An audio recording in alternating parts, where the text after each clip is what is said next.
Quand je suis arrivée aux États-Unis, je ne parlais pas anglais pourri en anglais. Je ne sais pas ceux qui ont fait leur étude ici en France avec l'anglais, c'est n'importe quoi, excusez-moi.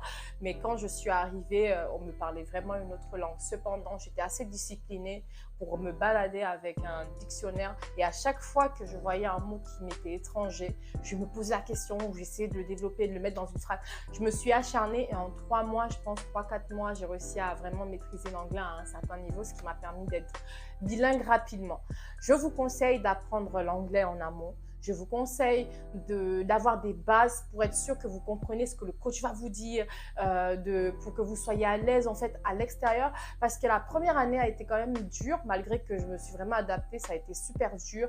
Parce qu'ils vont se moquer de vous, parce que vous allez avoir un accent. Je disais pas hello, je disais hello. Oh, ils comprennent pas c'est quoi le mot. Enfin, j'avais plein d'expériences comme ça. Mais ce qui est bien, c'est que ça me forçait à améliorer mon anglais tout le temps, tout le temps, tout le temps, tout le temps, tout le temps.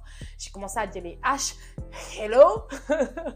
J'ai commencé à mieux m'exprimer, à mieux formuler et au fur et à mesure, donc l'anglais est devenu une seconde langue pour moi.